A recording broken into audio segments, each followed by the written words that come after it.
যুক্তরাষ্ট্রের Los Angeles স্টেডিয়ামে ইরানের জাতীয় সঙ্গীত বাজছে। ইরানের ফুটবলাররা সারিবদ্ধভাবে দাঁড়িয়ে আছেন বুকে হাত দিয়ে। যারা ওই দৃশ্য দেখেছেন তারা পড়েছেন ইরানের মুখের ভাষা। যুদ্ধ আর ভিসা জটিলতায় পড়ে বিশ্বকাপ খেলা হবে কিনা তাই ছিল অনিশ্চিত। তবে শেষ পর্যন্ত দেশটি খেলছে বিশ্বকাপ ওপেনারে নিউজিল্যান্ডের বিপক্ষে। ইরানের রেজাল্ট 2-2 সমতায়। হোয়াইট চকলেট কোটিং এর সাথে বানানা বার্স্টে নতুন এসোরা বানানা আইসক্রিম। পোলার, মন ভালো থাক। শুরু থেকে আক্রমণে মরিয়া ছিল ইরান। সাদা জার্সিতে নিউজিল্যান্ডের গোলমুখে ছুটে যাওয়ার চেষ্টা চোখে পড়ছিল, কিন্তু ম্যাচের মাত্র 7 মিনিটে ক্রিস উডের অ্যাসিস্টে এলিজা জাস্টের গোলে এগিয়ে যায় নিউজিল্যান্ড। তবে ইরান দমে যাওয়ার পাত্র নয়, তার প্রমাণ পর মুহূর্তেই মেলে।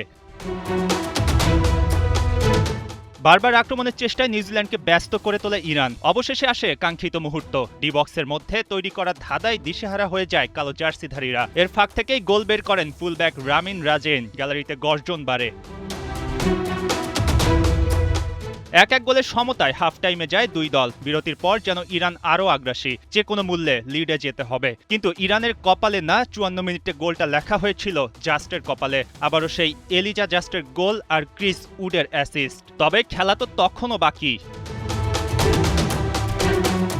ইরান ফুঁসে ওঠে, প্রতিপক্ষের গোলমুখ হয়ে ওঠে তাদের প্রিয় স্থান। বারবার চেষ্টা করেও সফল কি হবে না তারা? অবশেষে 64 মিনিটে সেই রামি রাজেইনের লফটেড পাস। জায়গা মতো ছিলেন মোহাম্মদ মোহেবি। দারুণ এক হেডারে গোলকিপারকে বোকা বানান। আবারও সমতায় ফেরে ইরান। ম্যাচের বাকি সময় ইরান শত চেষ্টা করেও গোল বের করতে পারেনি। নিউজিল্যান্ড ট্রাই করলেও তা খুব একটা কার্যকর ছিল না। ওদিকে ইরান একেবারেই ছাড় দিচ্ছিল না। যুক্তরাষ্ট্রের মাটি থেকে জয় বের করাই যেন মূল লক্ষ্য। 90 মিনিটের ম্যাচে 5 মিনিট অ্যাডেড টাইম দেয়া হয়। শেষ সময়ে একটি কর্নারে সুযোগটা পায় ইরান, কিন্তু চেষ্টা করেও গোল হয়নি। দারুণ ফুটবলে মুগ্ধ করেছে ইরান। নিউজিল্যান্ড প্রতিনিয়ত চেষ্টা করেছে এগিয়ে যাওয়ার, তবে 2-2 গোলের সমতাতে সন্তুষ্ট থাকতে হলো দুই দলকে।